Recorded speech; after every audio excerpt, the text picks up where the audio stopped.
Decision Critical Matt Moscona. I'm very important. After further review. Say one more time. After further review with Matt Moscona. And here we go. Live from the Raising Cane studio. Let's ride!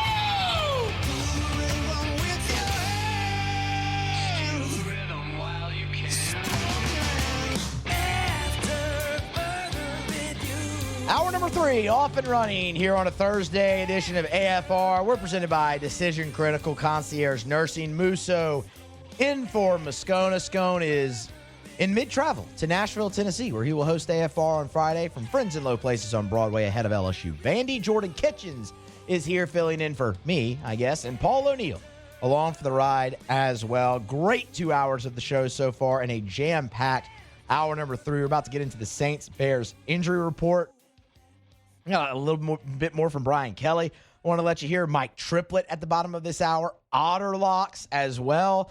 Still to come here. Thursday Night Football, ALCS. Otter Locks are live right now at LouisianaSports.net. It's a 5-pack of picks from Jimmy. So if you want them early, get over there at LouisianaSports.net. You can get your Otter Locks. It's right there on the homepage. All right, let's go ahead and dive right into hour number 3, and we'll start with the Saints and Bears injury report. Noon Central kickoff up in Chicago. And man, it's not often in the last really 2 years and some change that you've been able to look at an injury report before a Sunday game and say the Saints are in better shape than their opponent. Like, it's been a while. But this is one of those times. This is really looking up for the New Orleans Saints. Obviously, the big news, Alvin Kamara, who was a DNP on Wednesday with the ankle, returned to practice on Thursday in a limited capacity. But as we always say, if you're not practicing by Thursday, it's going to make it really hard for you to be out there in some capacity Friday, which is going to make it really hard for you to be out there Sunday when the game is kicked off. So Kamara being back at practice, that's huge. For that reason, and also, he's your best offensive weapon. Like, that's full stop, right? Alvin Kamara is the Saints' best offensive weapon they have right now, even in his early 30s. He's been very, very productive. So to have him back, that's massive for your chances going up to Chicago. You're trying to get your second win of the season. Chris Olave, he's been dealing with the hip.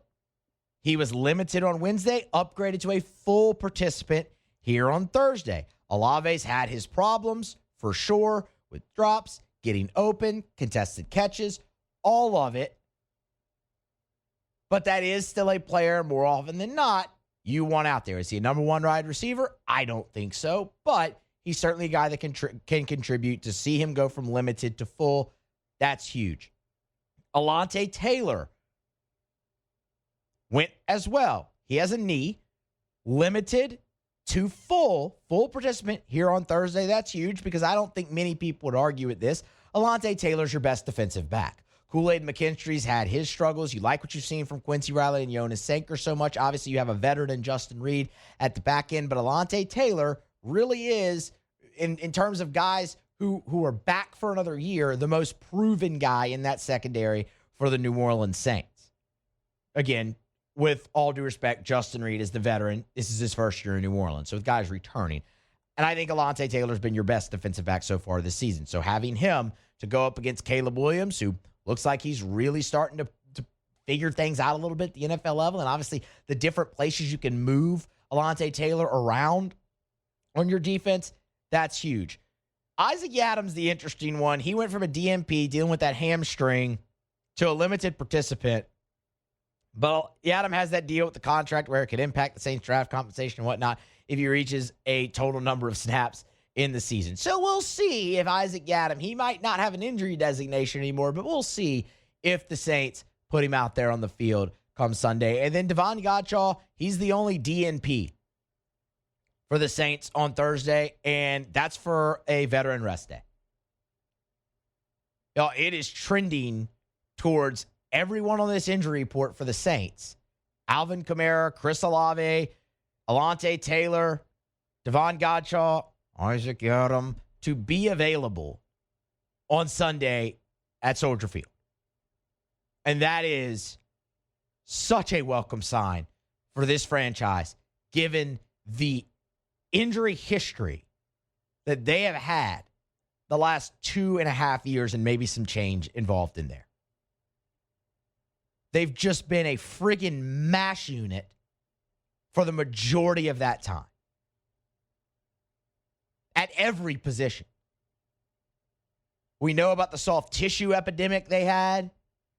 This is, and the Saints might not win the game on Sunday. They probably won't. They're about a 4.5-point underdog. But if you're looking for reasons of optimism, healthy team is one of those. The other notable deal here is John Ridgeway. Remember, Ridgeway had his 21-day practice window opened a couple weeks ago along with Foster Moreau and Taysom Hill. He has not made his return yet, but he has been a full participant with that shoulder throughout practice week so far here. So keep that in mind, too. That's just more depth there on your defensive line, potentially with a guy like John Ridgeway possibly making his return this week as well. For the Chicago Bears, not as positive as for the New Orleans Saints. Grady Jarrett, of course, veteran defensive lineman, veteran edge rusher, is a DMP for the second consecutive day. Caveat with the Bears, they held a walkthrough on Wednesday, right, because of Monday Night Football, so that was just an estimated injury report, but Jarrett would not have practiced if they had it on Wednesday, and he did not practice on Thursday. Knee injury. He has not been super productive, 32 years old. He's getting towards the end of his career, but he was very disrupted in his time with Atlanta, but just 4 tackles on the season for Grady Jarrett, so maybe not a huge loss potentially for the Bears there, but definitely one to keep an eye on. Noah Sewell for the second consecutive day, DMP for the Chicago Bears. He's dealing with a concussion, so he's in the protocol. That is of great consequence. Noah Sewell is their second leading tackler behind Tremaine Edmonds. Those two as a linebacking core have formed quite the tandem for Dennis Allen's defense up there in Chicago. So we'll continue to monitor that with Sewell in the concussion protocol and things of that nature. That can go either way. But again, this is Thursday and he's not out on the practice field and on a short week. That concussion suffered in the game on Monday night, obviously against the Commanders. So that's one to really keep an eye on, and that would be a pretty significant loss for the Bears. And then if you're Cairo Santos, their kicker, DMP as well, comes down to a kick. Yeah, what do you think there potentially? He's dealing with a right thigh. He's got a right thigh. Cairo Santos. Those take care of your DMPs. The good news for the Chicago Bears is wide receiver DJ Moore dealing with a hip and a groin. Would have been a DMP on Wednesday had they held a traditional practice. He returned today limited. That's massive. That's a big weapon, obviously, for Caleb Williams. Rome Odunze has really carried the receiving game for Chicago so far. But DJ Moore of Ole Miss, that's their second leading receiver in terms of yards, third in terms of receptions. But in terms of yards, second leading receiver, and he's 60, 70 yards ahead of the guy in the number 3 position. So that's a bit of a break for Chicago and an otherwise kind of grim injury report. The other two deals here, they had a third linebacker, this is going to go horribly, Amin Ogbongbinga. Best I could do. Sorry, young man. That's my fault there. Limited with a knee. Would have been a full participant or would have been at practice Wednesday, now limited. And then DeAndre Swift at running back, a groin, pops up on the injury report for Chicago this week as well, and that is the Chicago Bears' leading rusher. So, I mean, really the good news, Jonah Jackson returned, full participant, one of their offensive linemen, and DJ Moore limited. But, I mean, you look at Noah Sewell dealing with a concussion. You look at DeAndre Swift limited now with a knee. That's rough for the Chicago Bears. Right now. So, hadn't been often we've been able to say it, but we can this week. The Saints, injury-wise, are in a better position here on Thursday than their opponent. How much will that impact the game on Sunday? We'll wait and see. They certainly have their work cut out for them, but I'll just say it again. If you're looking for reasons for optimism, the Saints being healthy, after what you've seen the last 2 years and some change, that's a damn reason for optimism if I've ever seen one. So maybe all the work they did in the training camp portion of the season paid off there with Kellen Moore and the rest days. We'll see, but that's a good sign, at least for the Saints. They'll kick it off against the Bears, noon Central, up there in Chicago. We got to grab a break, but first, a message from First South Farm Credit. AFR is brought to you by First South Farm Credit. You know where to start. Your first call, your first visit, your first option when it comes to buying land in Louisiana is First South Farm Credit. And honestly, it doesn't even have to be land in Louisiana because First South Farm Credit can help you buy land in any of the contiguous 48. And they've got more than 40 branches in Louisiana, Mississippi, and Alabama. So if you're right here in the Southeast, there's First South Farm Credit locations all near you. But remember, like, for example, let's say a lot of our audience in New Orleans, of course. You're living in New Orleans, maybe you're starting to build a family, grow a family. You want to move to the North Shore like a lot of people do. You want to buy the 100 acres in Tangipahoa. You can. And First South Farm Credit can help because they have an office in Amite. So you can walk in there. You can do business with someone who talks like you, lives where you live, and help you buy land wherever you want to buy land in the contiguous 48. It's First South Farm Credit. If you're thinking of buying land, your first call, your first option should be First South Farm Credit. FirstSouthLand.com. We'll get Mike Triplett's thoughts on the Saints injury report as well as some other things. I really would like to know what he thinks about the usage of Devon Vele so far this season. Obligatory Spencer Rattler question, right? Things of that nature as well. And some thoughts on the Bears game. That's at the bottom of this hour. When we come back, I want to let you hear a little bit more of what Brian Kelly had to say after practice today as the Tigers continue to prepare for Vanderbilt. That's next here on AFR. AFR. We're brought to you by Duplessis Builders, DuplessisBuilders.net, DuplessisBuilders.net. Y'all, whenever we talk about the pool building process, I don't want this to be boring to you, but it's important that I point out how Duplessis goes about their process because it gives color and description to why they were able to give a 10-year workmanship warranty. Like when some companies say we'll build your pool in 2 weeks, like that's not a real thing. At Duplessis, the excavation takes two to 3 days. Then they'll shoot the gunite. Takes 21 days for gunite, for concrete to cure. So they're not going to proceed until those 21 days have passed. The product will last longer, so they're not going to rush the process. After you let that tiling and coping cure for 2 weeks, then you add water. Before you add water, then you plaster. So it's why a lot of pools start to fail in 2 to 3 years because they don't do it right. You'll never worry about that with Duplessis Builders. After further review with Matt Moscona, presented by Decision Critical Concierge Nursing. Healthcare for your lifestyle. Learn more at DecisionCriticalVR.com. AFR is brought to you by Parish Restoration. Kill mold, remove odor, other harmful pathogens, commercial or residential. As a matter of fact, Parish Restoration, I love the process, by the way. If you go to the website at parishrestoration.com, you can see videos of their patented non-toxic dry fog treatment. So you see exactly what it looks like. Very cool. But they have fogged, over at Parish Restoration, they fogged one of the largest buildings in the entire state of Louisiana. So it doesn't matter if it's your office building, your church, whatever it may be, school, or your home. They can even fog your car. Maybe your car has a weird odor, musty smell. Maybe you bought a used car from a smoker and you can't get that smoky smell out. This will do it. They'll come while you're at work, fog it. By the time you're done with work for the day, boom, you're back in a clean-smelling, fresh-smelling vehicle. It's Parish Restoration. Learn more at parishrestoration.com, parishrestoration.com. Do business with someone you know. parishrestoration.com. All right, Brian Kelly met with the media earlier today. Normally, he's meeting with the media right about now on Thursdays, but LSU's on fall break, so they switched their practice schedule up. They actually simulated game day on Thursday, where they got the team up early, pregame meal, had practice at 11, and then Brian Kelly met with the media around 1 o'clock or so, and had a lot of interesting things to say.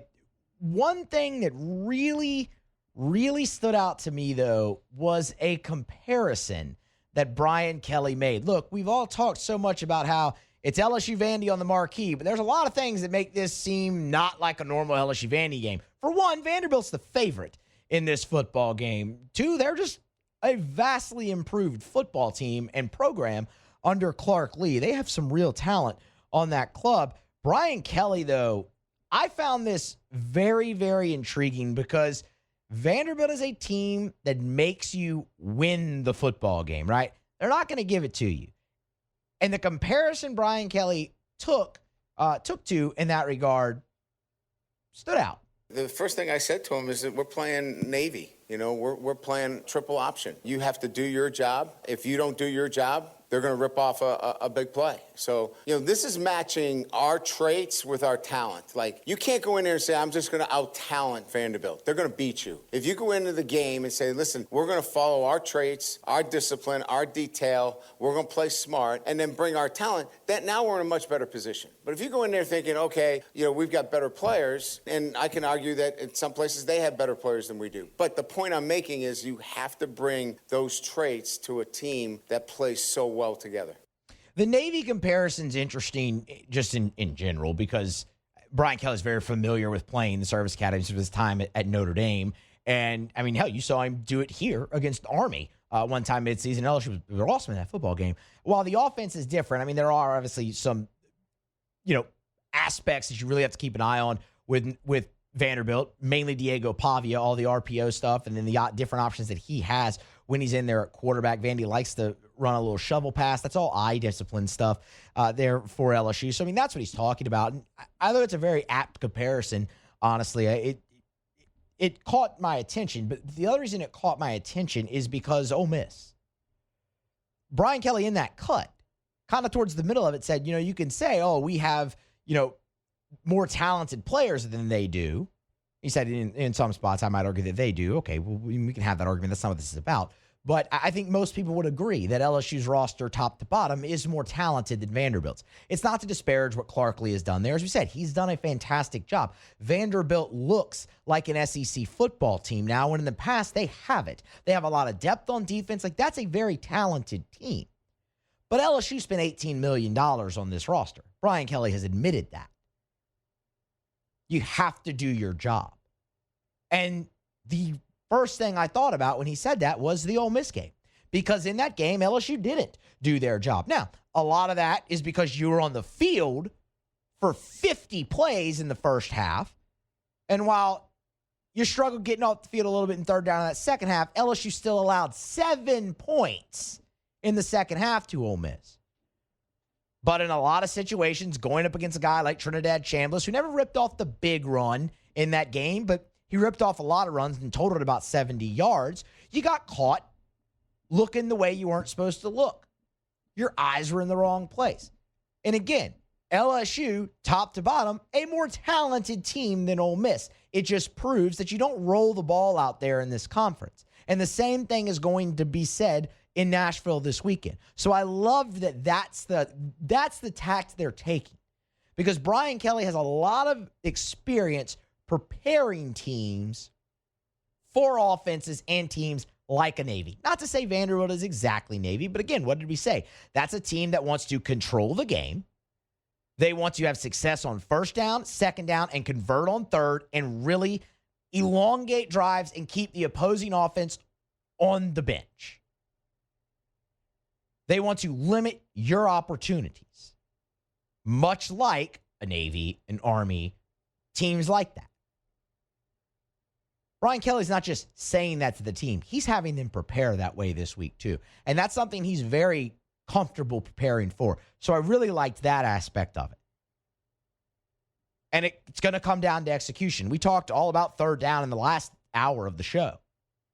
That's where I think this game is going to be decided. Vanderbilt is second in the nation in third down conversions on offense. 57%, second nationally.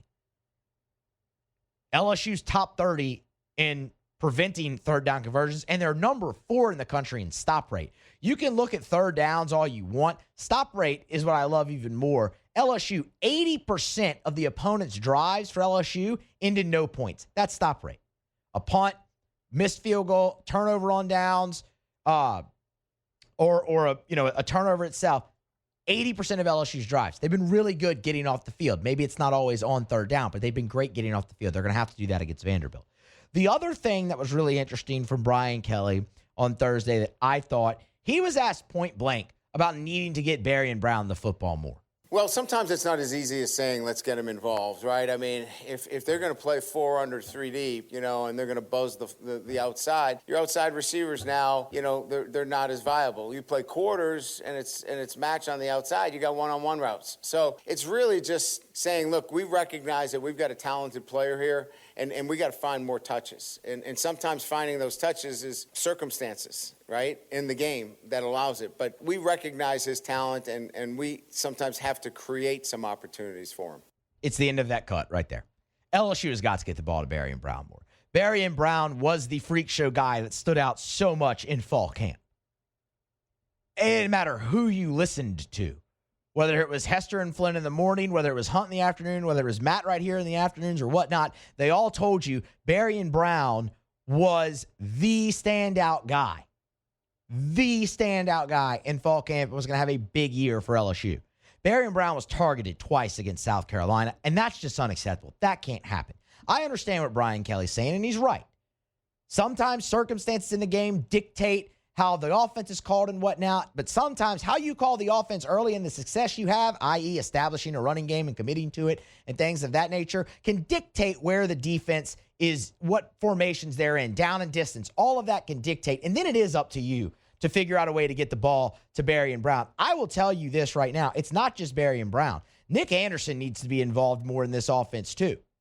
I thought Anderson was targeted twice a week ago as well. He was targeted twice at Ole Miss. He's been targeted 4 times in your last 2 games. He's caught 3 out of those 4 targets. That's a kid who was on the doorstep, an athlete who's on the doorstep of a 1,000-yard season when he was healthy at Oklahoma. And he came here to be a big-bodied guy because you didn't have many of those who could also stretch the field. You just haven't gotten him the football enough. I thought Kyle Parker did a great job filling in for Aaron Anderson a week ago. Looks like Anderson's going to be back for you against Vanderbilt, and that's a huge boost. That's your leading receiver. You want that guy. They're continuing to try to get the ball to Chris Hilton. You saw Trey Green become really involved. You see what's happening here a little bit? You always hear the question, do you have too many mouths to feed? Do you have too many weapons?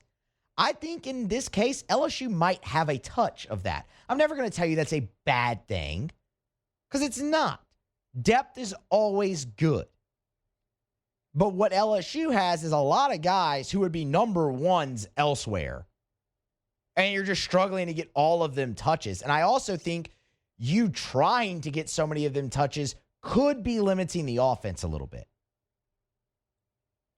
But if LSU's able to dictate pace a little bit like they were against South Carolina in this game against Vanderbilt, and you can dictate down and distance, you can dictate what the defense is doing, and then you can scheme other guys open. You can scheme the ball to Berrien Brown. You can get all these guys involved, and then the offense can really take off. No one's ever going to be happy every single week with their touches. But, y'all, the conversation we had about Berrien Brown coming into this season was Oklahoma couldn't find a way to get the kid the football. You have to find a way to get him the ball. And you've done a really good job of that throughout the season. But 2 out of the last 3 weeks or so, it's been more of a struggle. I'd look for him to be plenty involved when LSU heads up there to Nashville to face Vanderbilt. All right, we're going to grab a break. Come back on the other side. Mike Triplett will join us. But first, Lee Michaels Fine Jewelry. Quick reminder about Lee Michaels Fine Jewelry, lmfj.com. lmfj.com for Lee Michaels Fine Jewelry. They're the best. If you are, gentlemen, thinking about popping the question and you're thinking about where am I going to go buy that diamond, I want you to consider this. There are places that will sell you man-made lab diamonds, but what are you buying? It's according to its makeup and characteristics, sure, diamond. But is it going to hold its value? Is that the way you want to say, I love you, I want to spend the rest of my life with you? Go to Lee Michaels. Go to Lee Michaels. Walk in the door.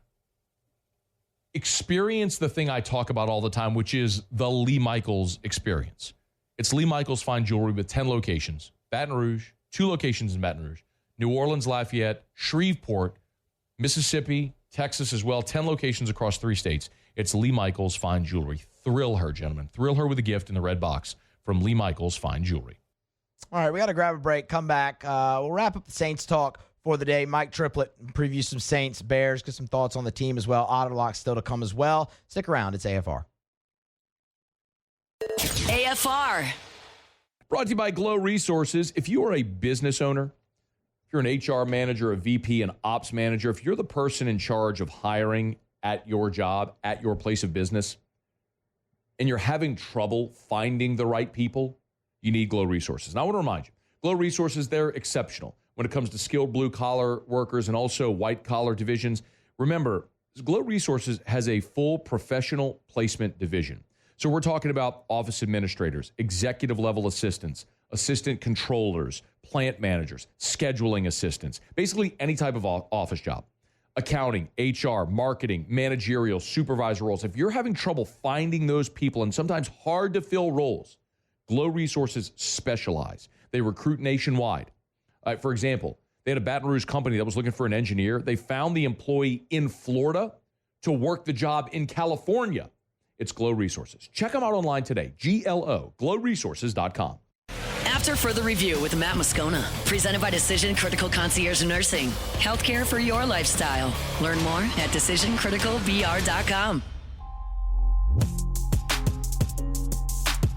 Brought to you by Relief Windows and reliefwindows.com. You know, when we talk about Relief Windows every day, I always say windows, doors, siding. And now shutters as well. They do your indoor shutters. Same thing as the windows. Custom made, measured to fit your windows, custom fit for your windows, lifetime warranty on your windows, your shutters. But Brandon, you often hear say their number one product is customer satisfaction. And that's not just a catchy line. That's not a cliche phrase. Have an experience with Relief Windows and you'll understand. They go to the ends of the earth to make sure their customers are thrilled with the work they do. As a matter of fact, Relief Windows never takes $1 from you. You will not, no deposit, no down payment. They take all the risk. They will not take $1 until you're thrilled with the work they do. Who else does that? Only Relief Windows. Check them out online at reliefwindows.com. All right, let's talk some New Orleans Saints with Mike Triplett. Mike!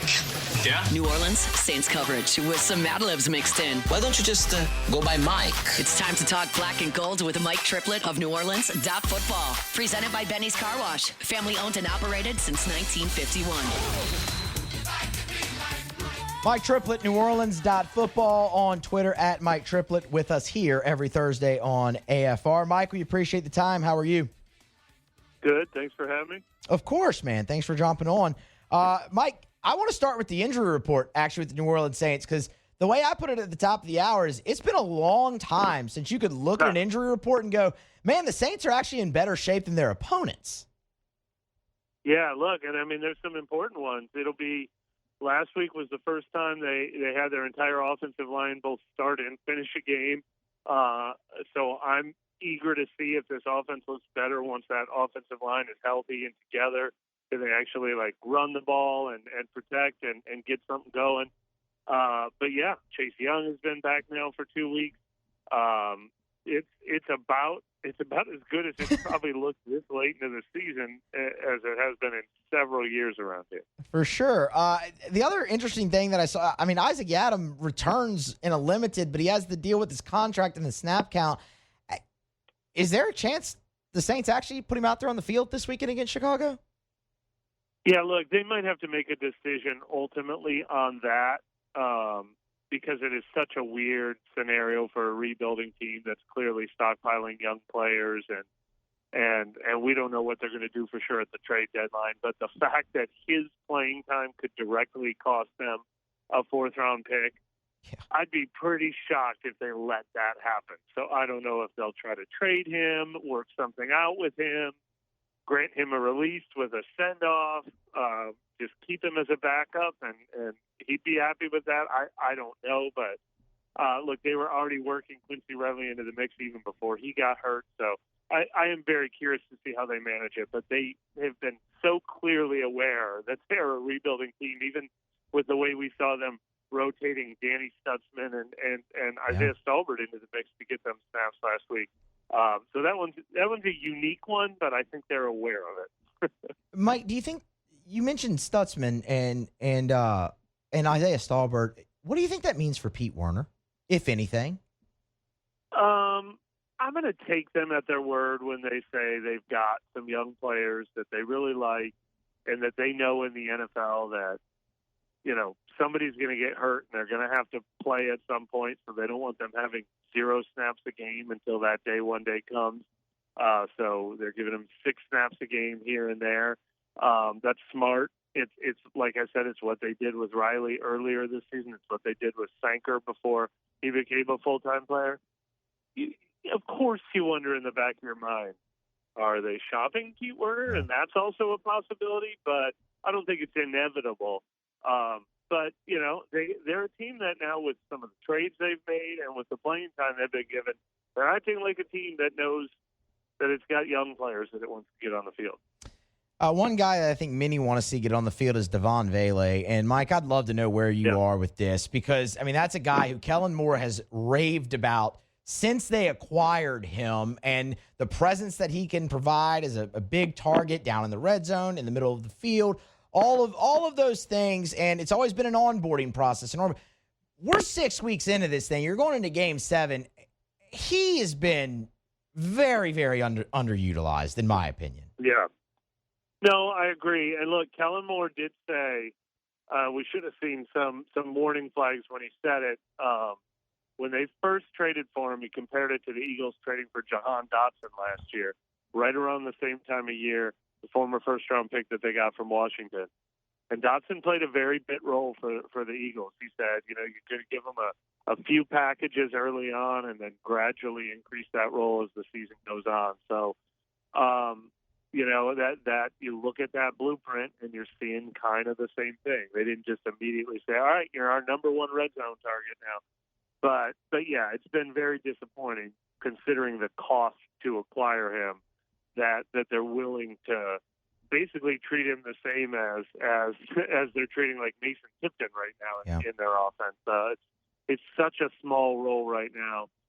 You wish it was bigger. But then again, we talked about the injury report. Chris Olave, Rashid Shaheed, and Brandon Cooks haven't missed a snap, so there also hasn't been an opportunity from that standpoint either. But, yeah, I think it's something that's incumbent on the coaches to get him more involved, especially when you are one of the worst red zone teams in the NFL. There's one of the possible solutions right there. That kind of is the thing, right? And you said it, it's not like he was going to come in and be the red zone target immediately, but, you saw Taysom Hill in the running game back in that position in the red zone. You got a touchdown off of that. But, the big target, and you've seen it from Vele at points already this season. They've thrown the ball down there to him, and it's resulted in points. It's one of the more head-scratching things, I think, with this team right now. You mentioned Chris Olave, and, Mike, I'd love to know where you are right now with Olave. A guy who fancies himself as a number one. They picked up the option on him to try and make him the number one, and the returns this year just haven't been up to that of a number one. Yeah, look, I'm in the middle of writing an Olave story that's going to post within the hour probably, and I'm saying he's so close. We got to talk to him today. He's so close to having the season he wants, and obviously, obvious play on words after this last game. It's just outside of his grasp. He's second in the NFL in targets this year, only one behind Puka Nacua. So he'll probably be first in the NFL in targets after this weekend. He's close to top 10 in catches, but it's not the money plays. It's not happening in the end zone. It's not winning games. It's not deep down the field. It's one touchdown all season. It's missed opportunities to make these, like, are you Jamar Chase or Justin Jefferson or aren't you? Because that's the class you want to be in. Now, look, he did acknowledge that he was shaking off some rust after missing the last 8 games of last season and took him a little while to find his rhythm. He thought he was finding it in this game, and it felt like his best game. And then those drops ruined everything. But there's still the possibility that, he's rounding into form. So I'm certainly not going to give up on him. But it's been frustrating that it hasn't happened sooner or more consistently, no doubt about it. Do you think there's a possibility that he's a trade candidate for the Saints come the deadline, maybe?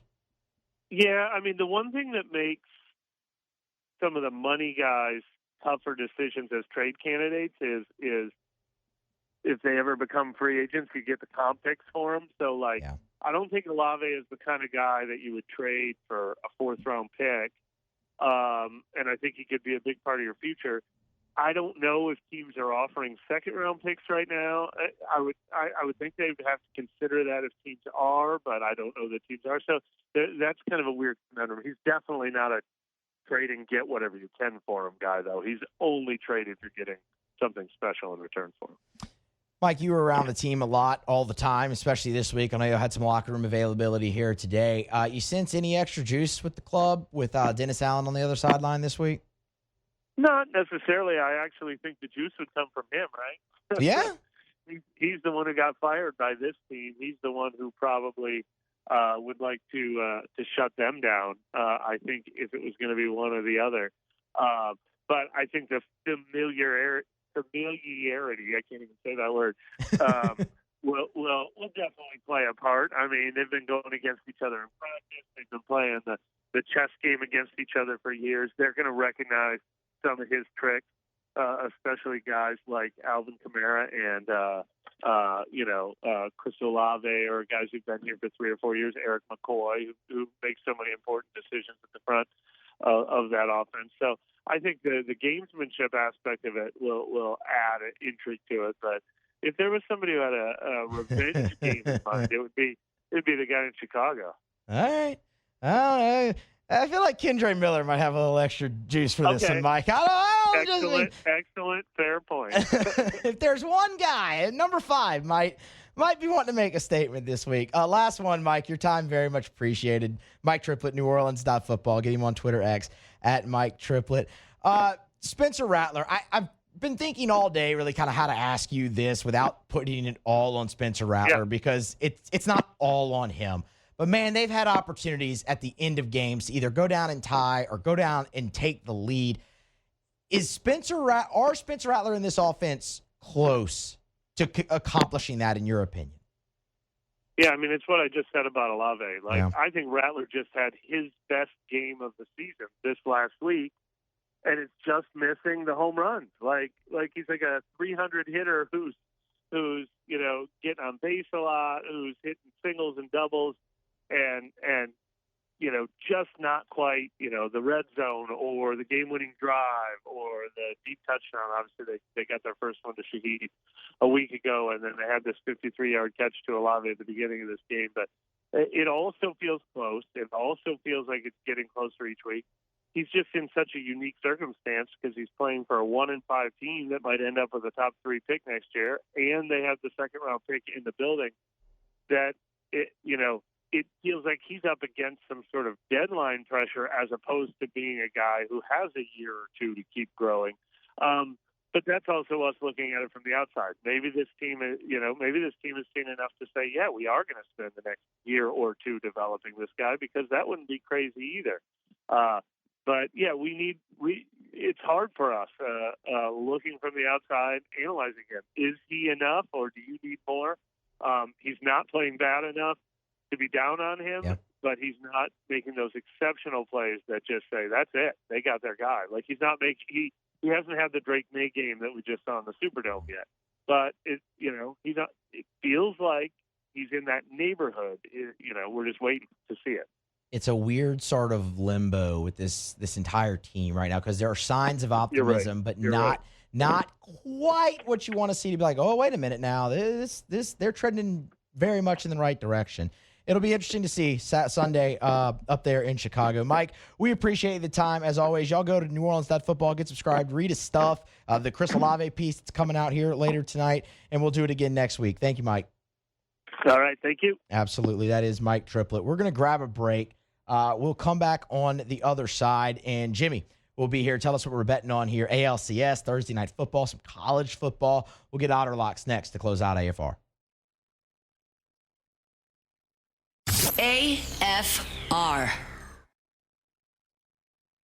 We're brought to you by Goodwood Men's Sexual Wellness. Visit yourgoodwood.com, yourgoodwood.com. Yes, hormone replacement therapy. Yes, NAD+. Yes, BPC 157. Yes, ED treatment. The bottom line is, gentlemen, I don't care how old you are. It's about how old you feel. And do you want to feel like you did when you were younger? Do you want to live a more vital life? Do you want to live a more energetic life where you wake up in the morning, your feet hit the floor, and you're rip-roaring ready to go? Where you're motivated to get in the gym, where you have a great libido, where you have great mindset, energy, mental clarity, memory, all that sort of stuff. It's possible. It's affordable. Goodwood Men's Sexual Wellness can help you do it. Hormone replacement therapy could be a giant part of that for you. NAD Plus can literally help your cellular optimization to make you younger at a cellular level. BPC 157, tremendous in helping in recovery. Learn more. YourGoodwood.com. After Further Review with Matt Moscona, presented by Decision Critical Concierge Nursing. Healthcare for your lifestyle. Learn more at DecisionCriticalBR.com.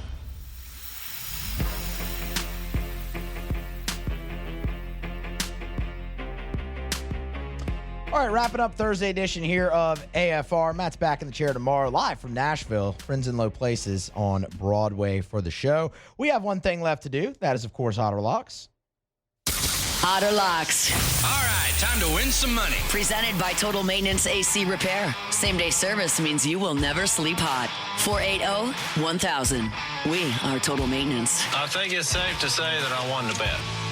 Otter's got us a 5-pack here on this Thursday night. Otter, how you doing? Good, Moose. How you doing, buddy? I'm doing fantastic, man. Been a great show. Show. So, 3 of those are Colucci's NHL picks. So he went 3-0 last week to start off the season. So we'll come right back with him. He's got the Maple Leafs. These are all money line plays. Maple Leafs minus 135. The Edmonton Oilers minus 170. And the Montreal Canadiens minus 148. There you go, Jordan. Colucci, 3-0, huh, Otter? 3-0?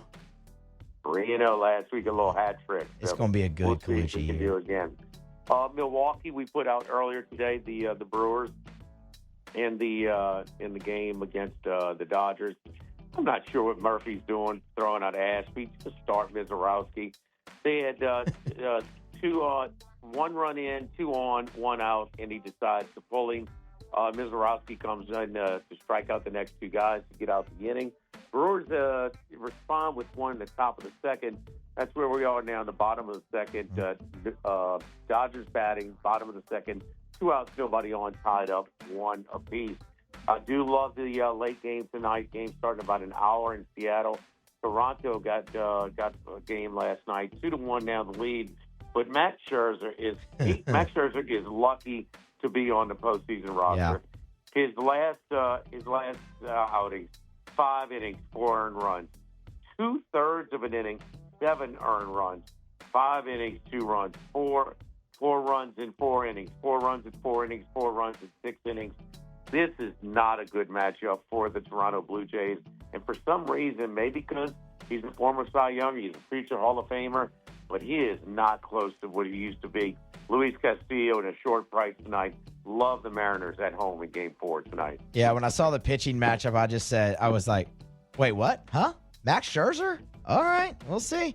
Maybe he's got some magic left in there. We hope not, though, Otter, because we want to cash the minus 126.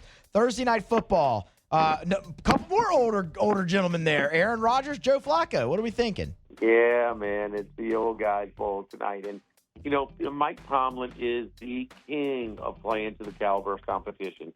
He is, games where they're underdogs, doesn't look like they have much of a shot. Somehow, some kind of way they pull out a win. When they're supposed to win, man, they screw around and find a way to lose. I'm not saying they're going to lose tonight. They could, but 1 minute remaining. There's way too many points tonight on the road against Cincinnati. Don't like that Hendrickson is out tonight for Cincinnati, but Pittsburgh giving up 6th most passing yards per game. Maybe Joe Flacco can move the ball enough to keep them close, like he did Sunday at Lambeau Field. Cincinnati plus 5.5.